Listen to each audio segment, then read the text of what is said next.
देवता इसलिए देवता कहलाते हैं क्योंकि वो केवल देते हैं, बदले में हमसे केवल अपना मन चाहते हैं, इसके अलावा कुछ और नहीं मांगते।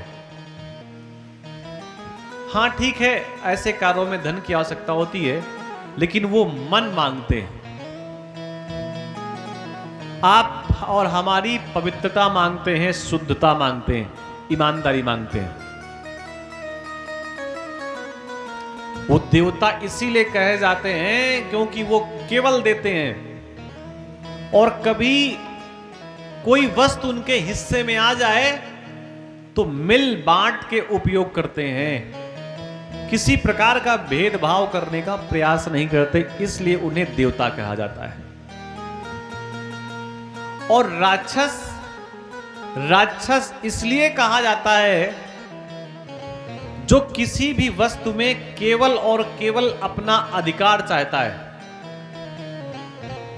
यह राक्षस का अपना भैया स्वभाव होता है। जो उसके हिस्से में है वो तो राक्षस व्यक्ति को चाहिए ही, लेकिन जो वस्तु किसी और की है उसे भी राक्षस पाना चाहता है। राक्षस का स्वभाव है कि किसी भी वस्तु को मिल बांट के जो ना खाए, ऐसी प्रवृत्ति को राक्षस प्रवृत्ति कहते हैं। एक बार राक्षसों ने ब्रह्मा से प्रार्थना की कि ब्रह्मदेव, हम सब आप ही की संतानें हैं।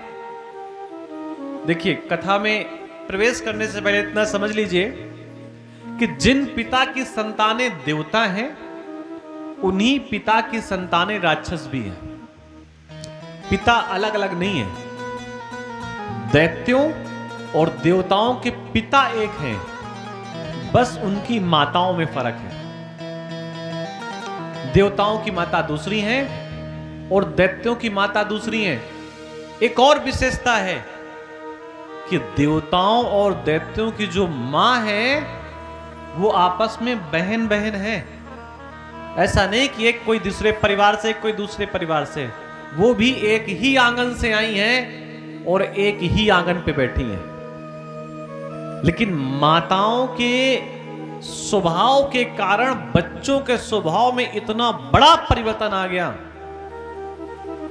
कि एक बच्चों के साथ तो विष्णु हमेशा साथ रहते हैं, एक बच्चों के साथ, देवताओं के साथ, और दूसरों के साथ अंतर यह आया कि उनकी हत्या करने में नारायण को संकोच नहीं होता है। ये अंतर आया कहां से? मां के गुणों से, बस, और कहीं से नहीं। एक बात और भी है, वो किसी के भी पिता हो, यहां के पिता हो या पुराणों के हिसाब से माता पिता हो, बच्चे के मानसिक जीवन में, शारीरिक जीवन में, उसके उत्थान में, उसकी उन्नति में, उसके उन्नयन में पिता का हाथ थोड़ा ही होता है। क्योंकि पिता तो कमाने के लिए, व्यापार के लिए कहीं कहीं चला जाता है। बहुत लोगों की तो नौकरियां 8 घंटे की होती, 12 घंटे की होती हैं, और कुछ लोगों का व्यापार ही ऐसा होता है कि मालूम पड़ा हफ्ते में केवल 1 दिन घर आए, बाकी गायब ही है। तो बच्चों पे या संतानों पे सबसे ज्यादा किसी का अगर प्रभाव पड़ता है तो उसकी मां का प्रभाव पड़ता है। राक्षसों ने जाकर के ब्रह्मा से कहा कि आप ही की संतानें हम भी हैं, लेकिन आखिर ऐसा क्यों है कि नारायण हमारे विरोध में खड़े रहते हैं?